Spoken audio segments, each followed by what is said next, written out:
Hi everyone, and welcome back to Vibing with a Vision. We've got Everton with us today, and Hello. we're going to be talking about... Oh, that is my cue. Talking about operating within our financial means and not overextending ourselves and not being able to live adequately. So let me ask you a question, Everton. What does that mean for you? What that means, flat out, is just not overextending myself financially to a place where things that needs to be taken care of, I am losing my mind trying to figure out how am I going to pay for this. Essentially things that are necessary, like cost of living, food, gas, like essentials, making sure those are taken care of and still having sufficient funds to be able to enjoy the hard work that you've put in. Right. So it's just like, how do I be honest with myself? Because sometimes I think we do get money coming in and feel as though, okay, things are rolling, things are happening, and we jump the gun, so to speak, and then feel as though, oh, I can afford this. And then in hindsight, after the fact, like, You can't afford it. no, I can't afford that. Right. So it's just like learning how to be honest with yourself enough to understand, okay, I'm making this, but being willing to look at your financial standing objectively and see, okay, Where are you? yes, and how Now, to operate. Can I tell you a trick that I've learned probably in my late 20s? Always live one check behind. One check behind. Like, so I've always lived my life not paycheck to paycheck. I'm always one check behind, in the sense where I put so much money aside when I was trying to build something. And I made myself live off of the budget that I created for myself. And so no matter how much raises I've gotten over the years or whatever business generated income, I just pretended that I didn't get it. And so I have been living off of the same, and people will probably not believe this, but I live off of the same amount of money that I have been living off of for the last 15 years. Wow. And even though in this economy, because the economy is bad, and what I have adjusted is what I buy now, right? So I used to love Kraft cheese. I'm a cheese person. I love Kraft cheese. Well, guess what? Kraft cheese, if you're not on sale, I'm not buying you. I have no loyalty to no company anymore.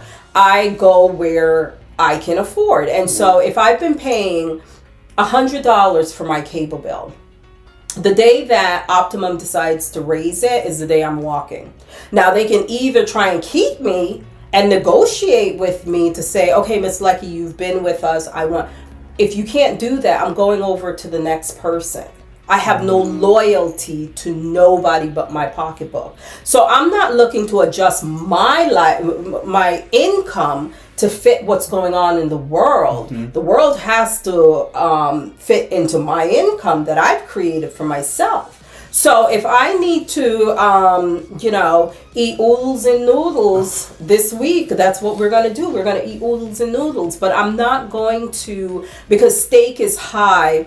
Like, I saw that steak was high. Even now, you go into the supermarket, you can't buy a piece of steak. No. Well, guess what? We ain't eating steak anymore in my house. We can wait till the prices come down. And if we never eat steak, I'll live a healthier life. But I'm not going to then now look at myself and say, okay, you know what? I budget myself to live off of this amount of money. Well, steak went up and I really need steak. And so I'm going to now up my cost to live. I'm not doing that. And the thing with that now, like, on the flip side, is like those people who are just like used to those type of things. How do you curb those habits, so to speak, or what practices do you think people can implement in order to train themselves? I think is probably the better word. Well, it's one, you want to have a goal that's bigger than you. And so 15 years ago, when I came up with this theory, it was because I wanted to retire at 50. And so if I wanted to retire at 50, there was nothing in this world that was going to stop me from retiring at 50. And so what I had to learn to do was figure out, how am I going to put my money aside? How am I going to work? I got into commercial real estate. I won a deal.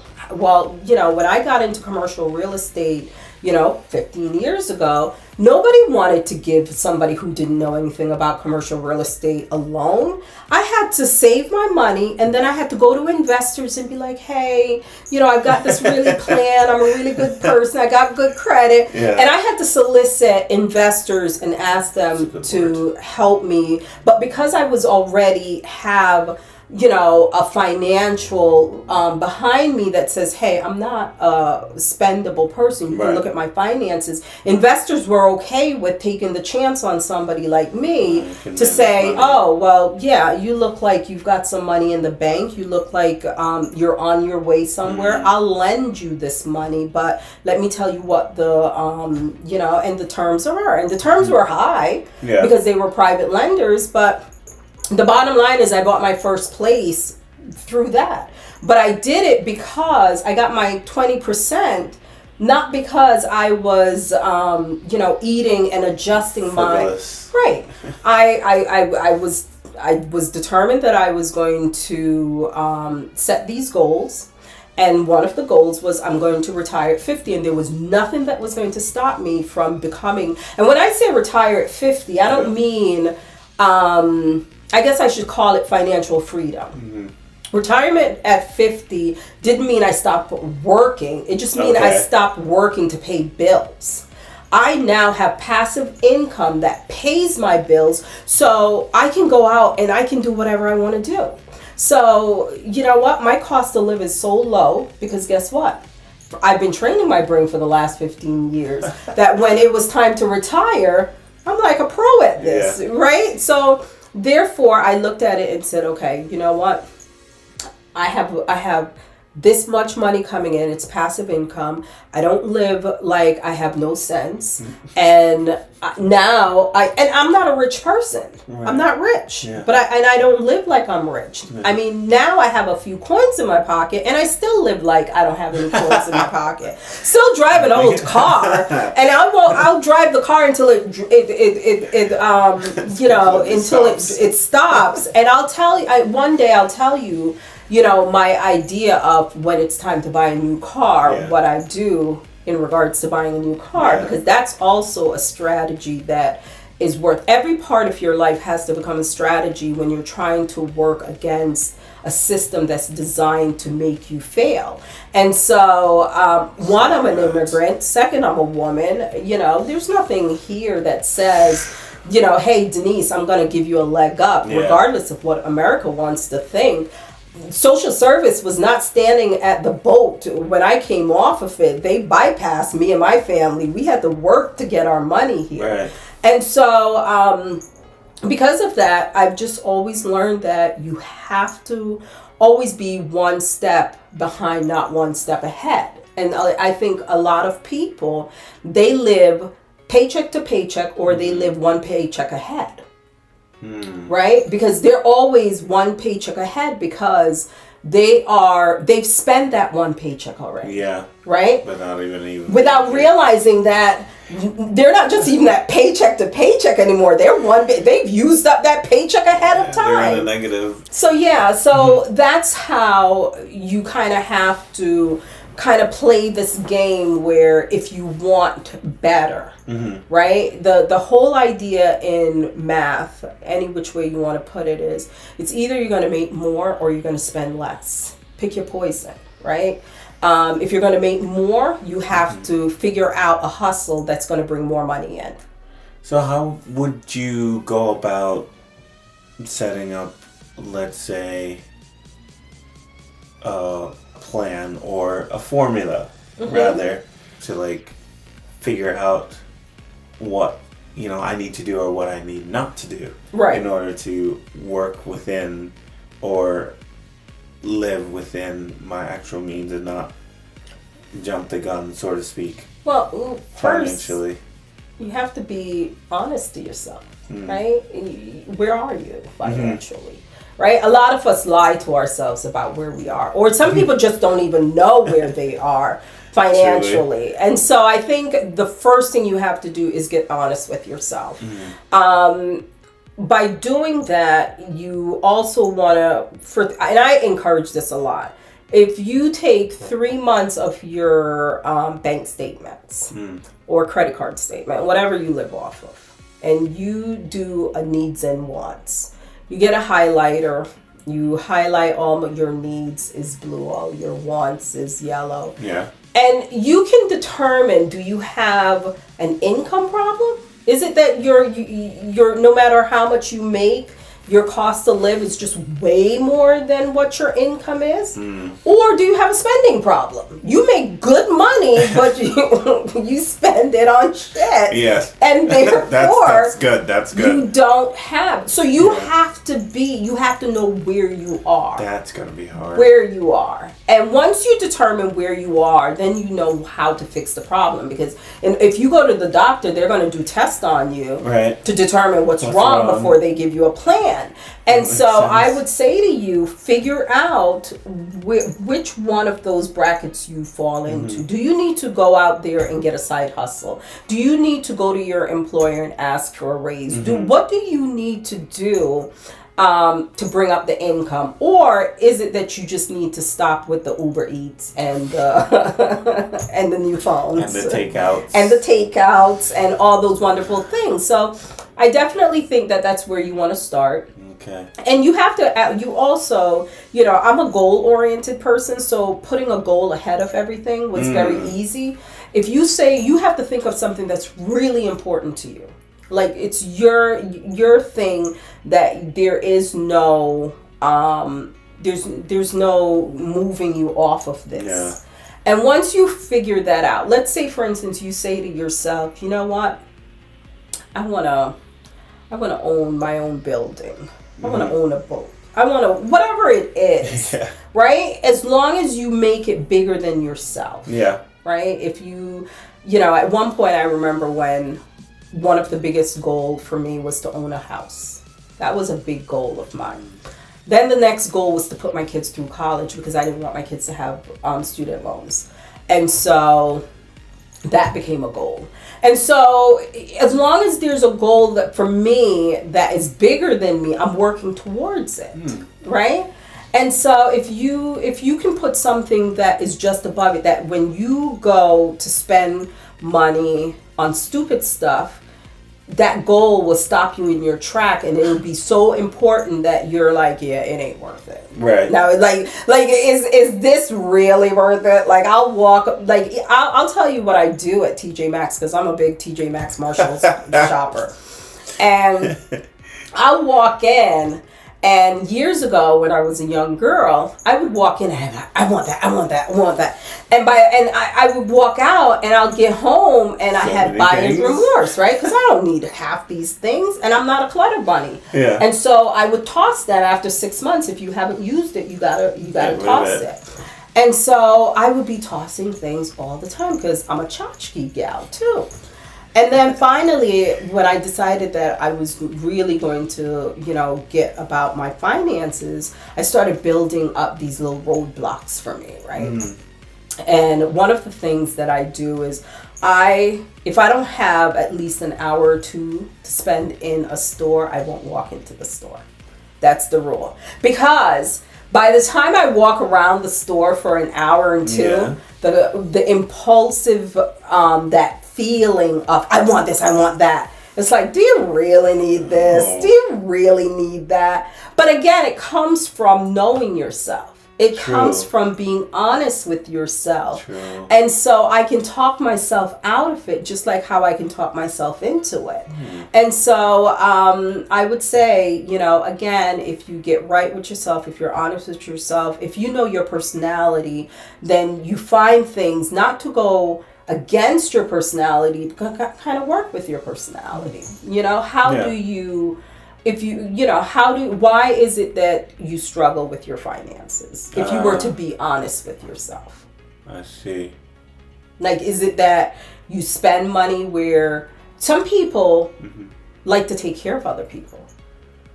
That's also something that is also a problem, and a lot of people don't realize that if you are not on a good structure, stop taking care of people, stop helping out people.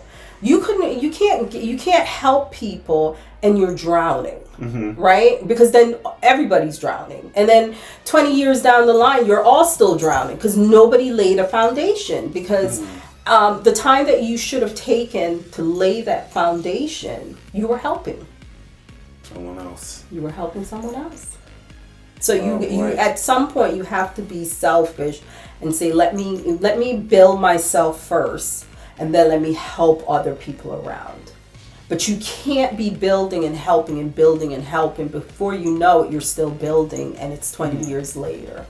So would you say it's a good place to start is figuring out what it is that's important to you, what are the goals that you're trying to attain as far as financial freedom and, you know, living within your financial stability, and kind of, what's the word, catering to those goals as far as how you live day to day, and figuring ways in which to stay within those parameters. That becomes hard, like, you know, once you start doing something like that. How do you encourage yourself, rather, or what do you recommend for people who are starting to do this and staying the course, so to speak? Not to sound like I'm in church. No, but I think one of the things I said to you that you should do is do the exercise of needs and wants. Figure out your cost to live. That's it. Your cost to live. Yeah. You want to figure out what is your true cost to live. A lot of people don't know what their true cost to live is. And your cost to live is, you know, what does it take to sustain you? And so years ago, I paid my children. I read a book called The Richest Man in Babylon. And I paid my children to read that book. And then we discussed it as a family. And the reason why is because that really taught them the importance of, when you work, it's pay yourself first, right? What are you working for if you can't pay yourself first? True. Once you pay yourself first, then you deal with your cost to live. And then debt comes afterwards. But a lot of people do debt first, cost to live, and then pay themselves. And nobody has money left over. And so I would say to you, once you find out your true cost to live, and you've gotten honest with yourself, and you've said to yourself, okay, this is the goal that I want. You have to, you have to figure out the type of personality that you have. Are you the person that needs small wins? What motivates you? Oh, that's good. Yeah, you do have to figure out what motivates you. For me, when I first started out, was seeing the money grow. Yeah. That really motivated me to the point where I didn't want to spend the money. You know, that I just became obsessive with seeing that large amount of money in my account. That every time I got disappointed, I opened up my bank account and I would love myself. Every time a boy broke up with me, I would open up my bank account and look at myself. I have my money. Then, you know, as you evolve in life, and you know, I evolved, I started understanding that I'm not supposed to have all this money in the bank. I need to go invest this money. And so, you know, that's another stage of your life. But for you, when you're just starting out, you want to find out what is going to motivate you to stay on path.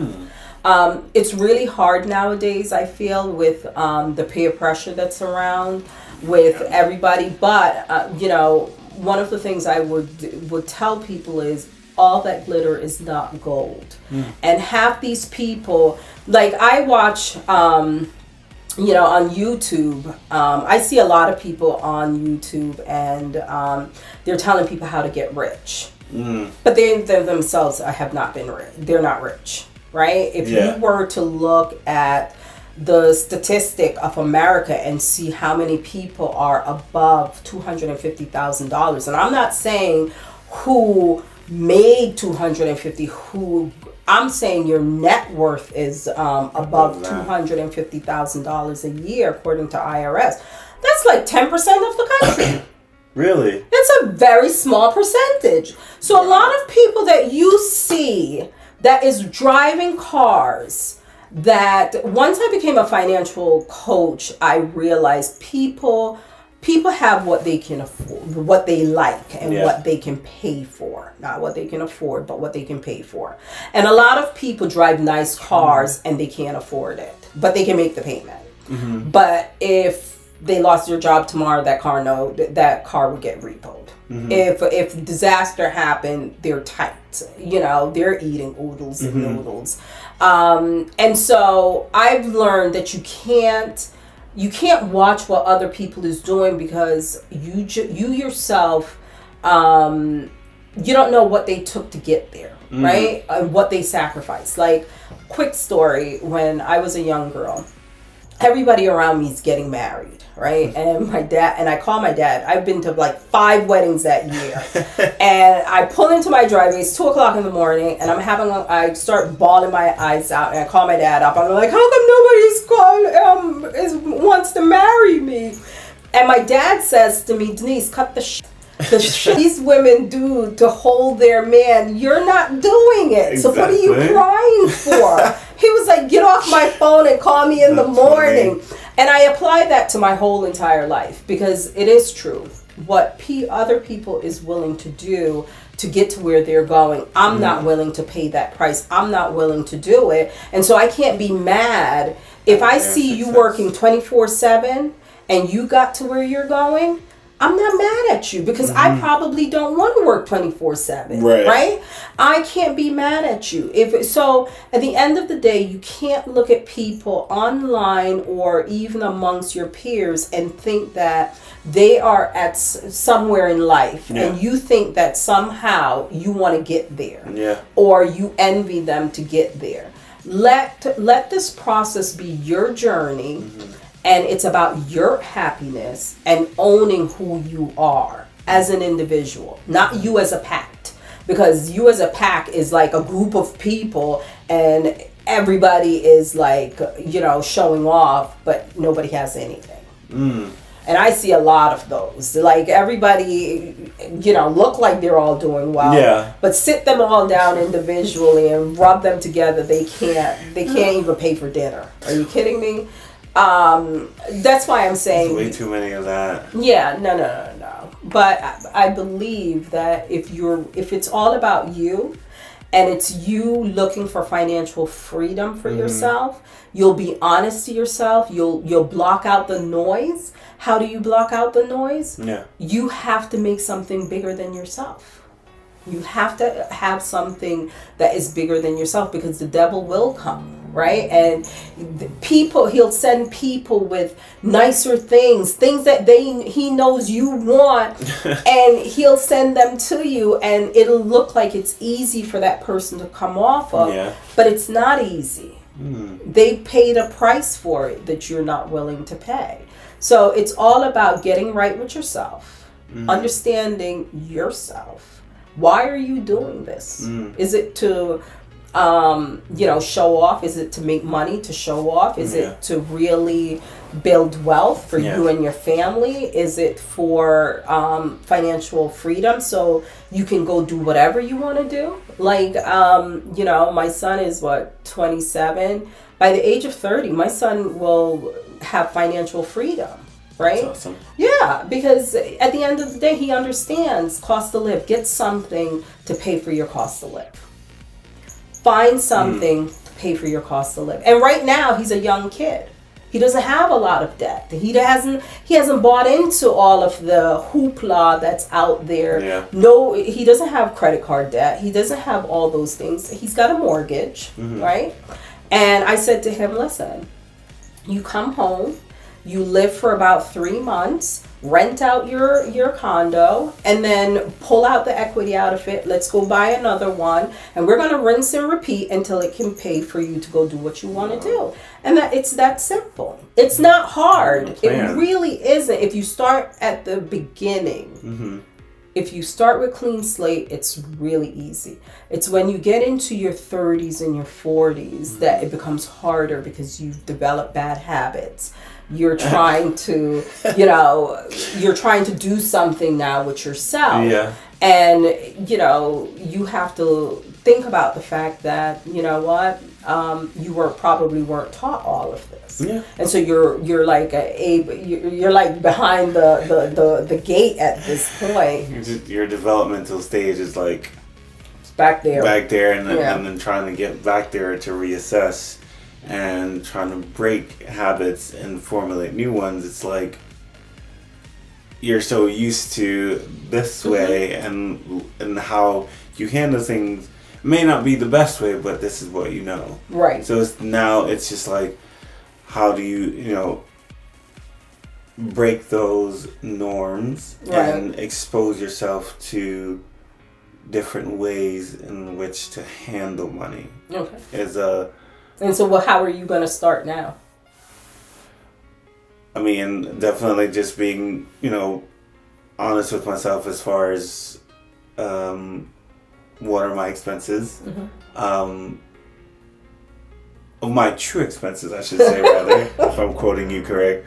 What are my true expenses? And go from there and see where, if like this is necessary or if this is necessary, do I need this, and why am I spending money here?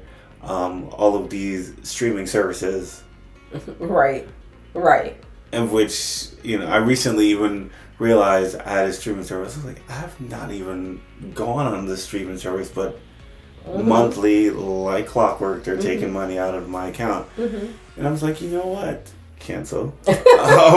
And so I've been kind of like triaging and seeing, like, even though it's not like a need, I like movies, and it's nice to like decompress myself, so I'm like getting one.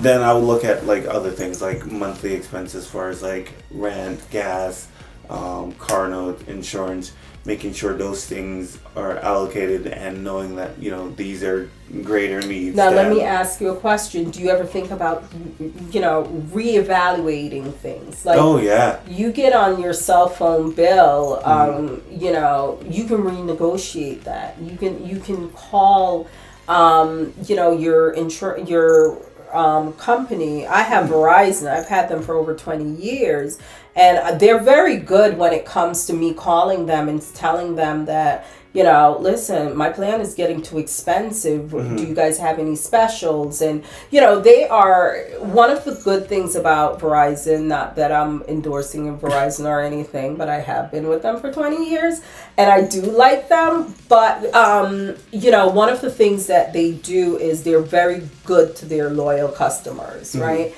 So if you call them up and you say to them, this is what's happening, then what they try to do is get you into a better package. It's not just for new people. Like, they always have, they're trying to keep you. And that's how they've gotten me, because as I said, I have no loyalty to no company but my pocketbook. So I live off of a set amount of money every year. I've been living off of this amount every year, like clockwork. And as I said, I will adjust to what I spend my money on, but I will not bring up my income, to say, oh, well. And I don't, I like nice things. Right. And I don't deprive myself from nice things, but at the same time, I do know how to save for those nice things. Like, I'm one of these people where I don't have to drive anywhere. I'm not driving. I'm not going anywhere. I'm not spending gas on just to run there for what? I've got things to do. Yeah. I live a busy life, and so I don't have time to be in a car constantly. So I like free coffee. So every time I go to people's office, and if you have coffee, I'll drink your coffee.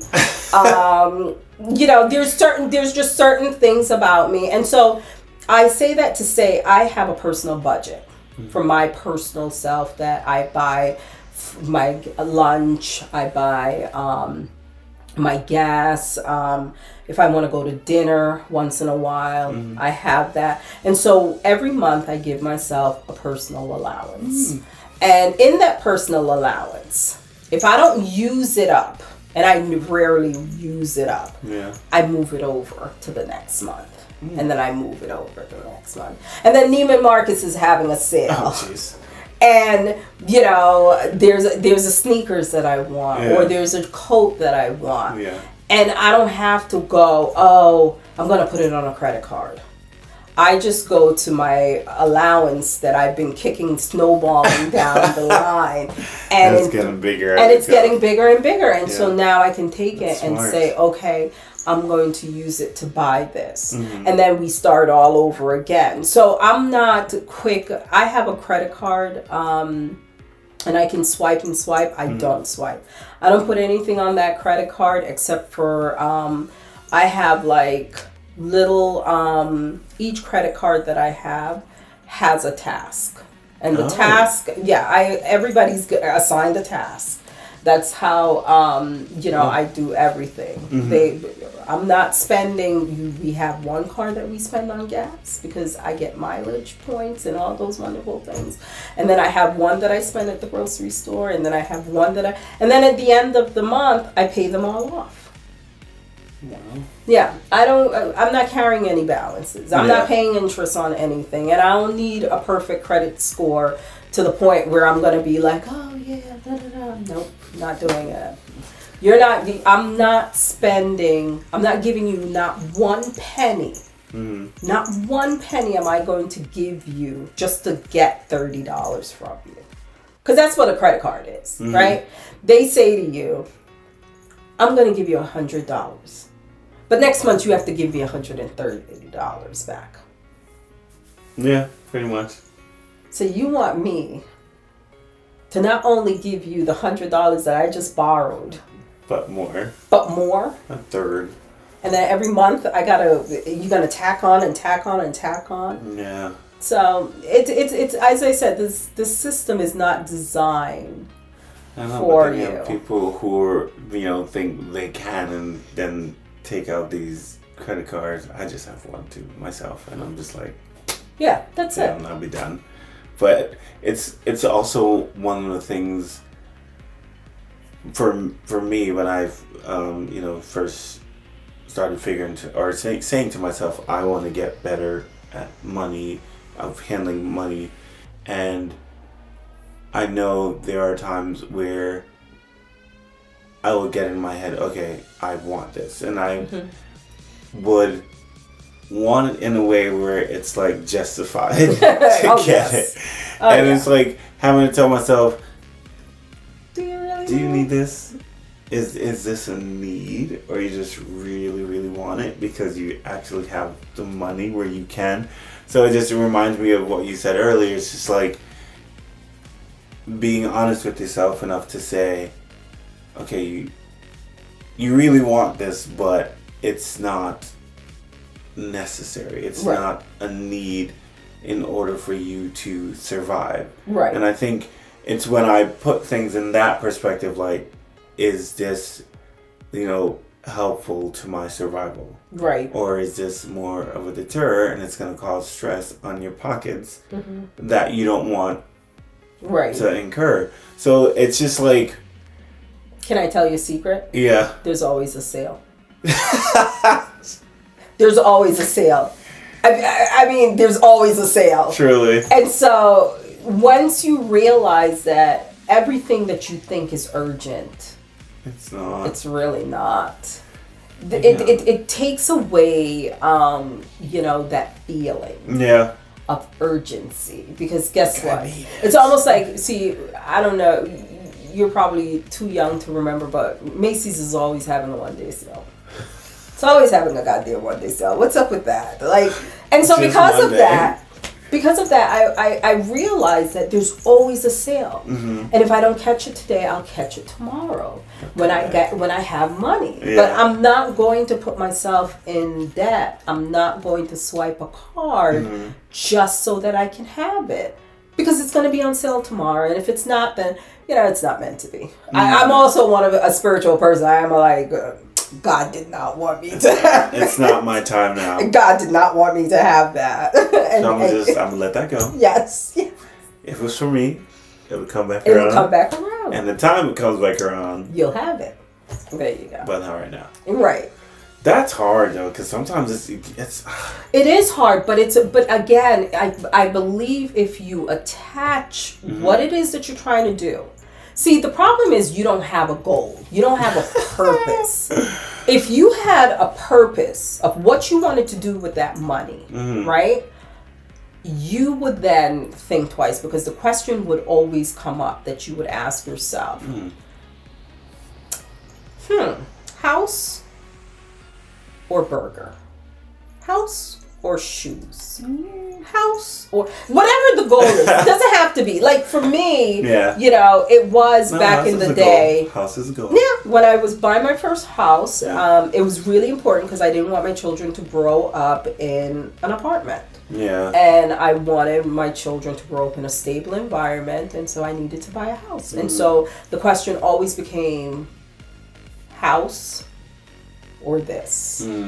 And I would always choose the house first because the house was really important. Priority. And I set an identity with my house. If I had a house, I would become a great provider for my children. If I had a house, I would do this. And you psych yourself up in your head about what that goal is. When I was looking to send my kids to college, if my kids did not have student loans, oh my God, my kids is gonna love me because they're gonna be like, Mom is the best. Yes.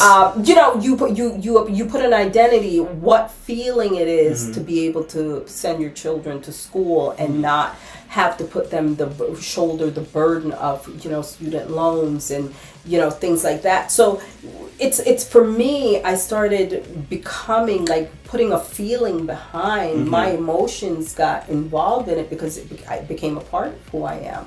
My mom's a great provider. She bought us a house. My mom's a great provider. She put me through college. And so for me, self-identity of me being a great provider became something, right? And the last thing I want to do is disappoint myself, because now that everybody has me off as this great provider, there's no way we can go back from that, And so, again, it's about putting an identity, putting something. Someone's putting more value on what it is you're working towards. Yes. Because I think when something that you're working towards has a greater value, it almost becomes a necessity. Yes. Like a need. Like I need to achieve this because of what it's going to bring and how it's going to bring value, not just to me, but to people who are important to you, like family. Right. And it's going to also then bring more value to myself because you've achieved it feels this. good. Yeah. But it's also this feel good about yourself, right? Yeah. Like the best way that I think, self-esteem, I don't have self-esteem problem because, as I said, one, I didn't grow up that way. But if I did have self-esteem problems, every time I would look at my bank account, I would, squeeze my legs. That's how much I was in love with myself. But it gave me a great feeling. Yeah. It was this wonderful feeling of when you have financial freedom, that I can walk anywhere and I can buy whatever I want. It's a wonderful feeling. And I wish more people would feel that, feel that way, right? I don't have to, worry, walk into a store and think, I want to buy something, but I'm going to wait till next week. Yeah. I don't have those. I wait till next week because I'm self-disciplined. Right. Right? It's not because I can't afford it. A sale will it's come because, around. yes. But it's a feeling. It's this wonderful feeling that you get when you can say to yourself, you know what? I have financial freedom. Yeah. I am not beholden to a credit card. It doesn't feel I'm pressured. not beholden, right? You know, you get the sense of, like, I can't even express to you the self of relief, you know, not having the stress of thinking, oh, how am I, you know. Yeah. My significant other, he'll tell you it's hard to be poor. It's too stressful.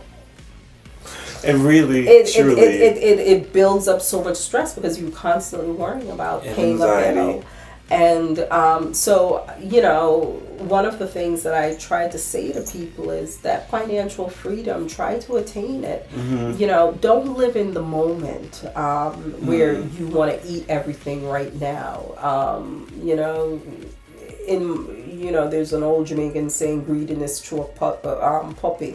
Well, I'm telling you that, you know, just eat small. Yeah. Eat small. You can eat a lot if you just eat in small portion. Then when you try to be glutton and eat everything, then you start choking. Eat wisely. Yeah, and so, you know, I would say to you to get onto the financial journey and to you have to ask yourself what is important. What is it that you're doing it for, right? Why are you doing it?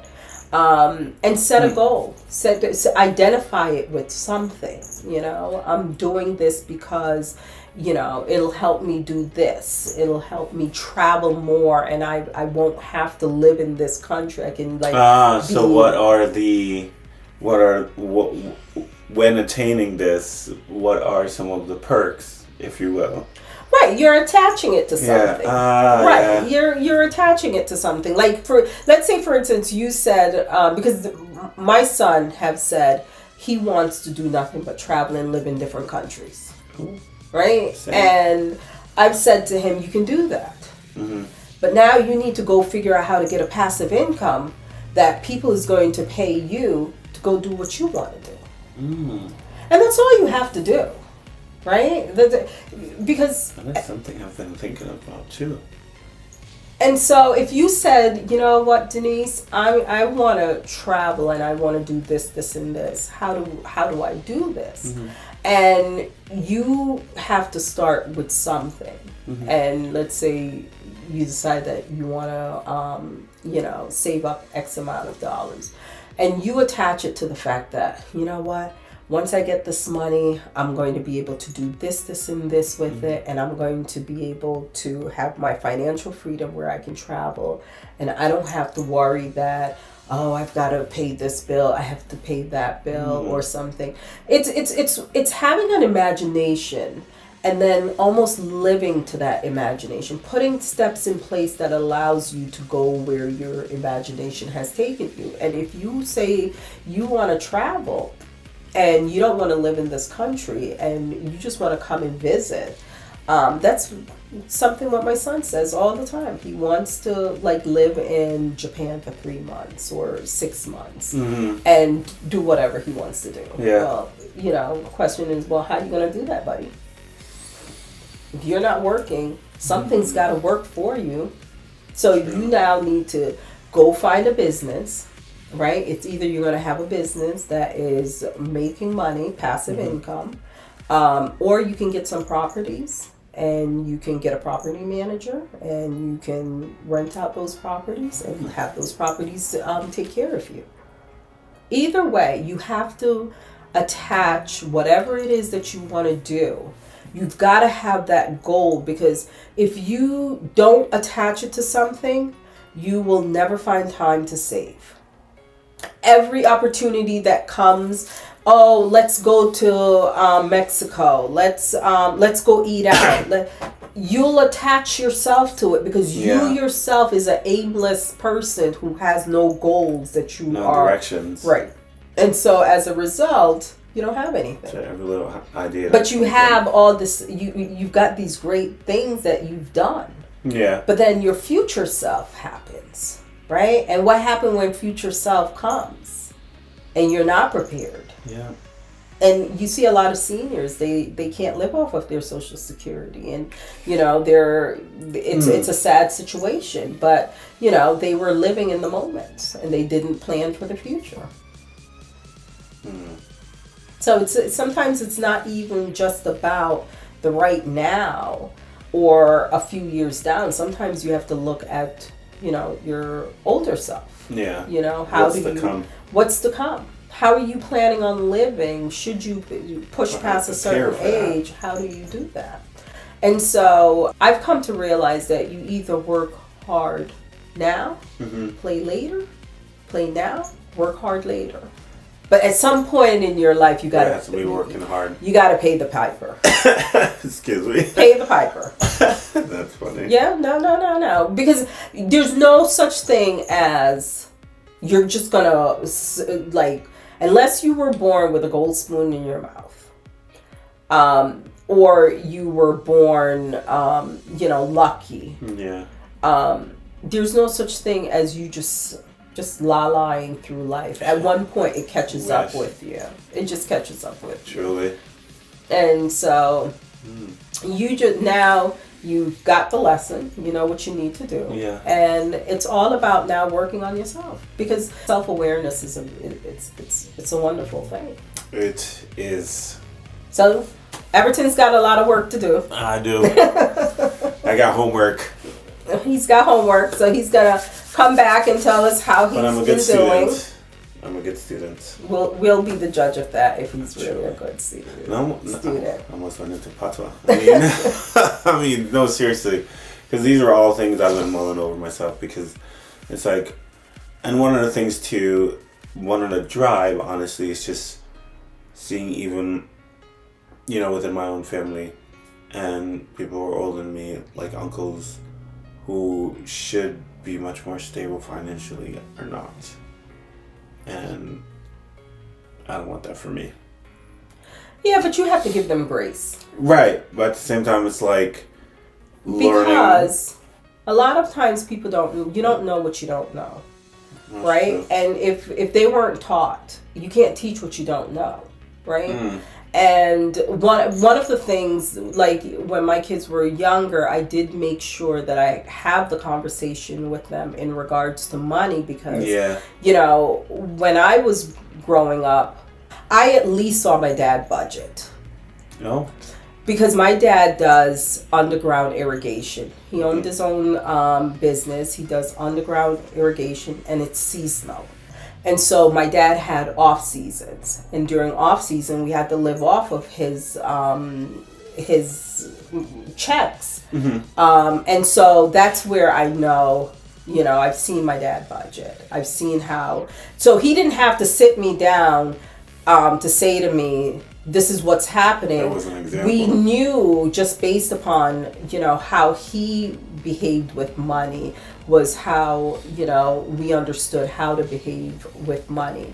So, but with my other friends, none of my friends knew 401k. Nobody knew I didn't know about 401k because my dad worked for himself. He didn't have a 401k. Yeah. And so it's not until I started exposing myself, and I had to go seek the information because the information wasn't coming to me. No. And so that's how I learned about the importance of 401k, the importance of HSA, the importance of all of these things, and how they benefit me and how I can use them, right? Because a lot of times we're given information, but we're not really taught how to use it, why we're using it, They just give us the information. Like they tell you, oh, you need a 401k. Why? But why? And What? how do I use my 401k to really help my business? How do I maximize this? Right. They just tell you to do this. But there is a strategy. If you're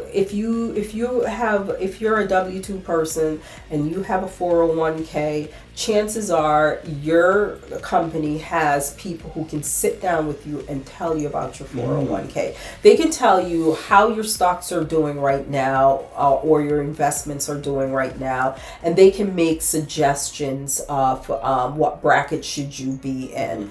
And I learned years ago that I was, I had two 401ks at one point.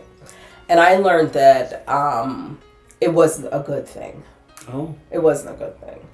And I remember the advisor who sat me down and he was like, why do you have two 401ks? And he was like, you think you're doing something? You're not doing anything. He was like, go do something else with that money. Oh, wow. And so, but in my head, I was told that I needed a 401k. And so when I worked at Silver Hill and when I worked at Spectre I had two 401k and I was having people match and I was, I thought I was in a really good position until he popped my bubble. And I learned that. You're exposed to more information. Yes. So now I'm a business owner and I have my own 401k and I have an IRA. And the 401k is not even because I need a 401k. The 401k is a tax write-off. It's for the sole purposes of it gives me deductions. Yeah. And it benefits my older self. But that's the only reason I have my 401ks now. So I would say, when it comes to our parents and looking at how they manage money, half of us was not taught. No. How, by our parents. Right. And the reason why is because they themselves did not know. No. And you can't teach what you don't know. So you always have to give your parents grace in regards to, but what they did for you is they gave you education. And they gave you the opportunity to go seek more information. And so your job now is once you get the information, do something with it. And then, if your parents are still, willing to learn, now you teach them. Yeah.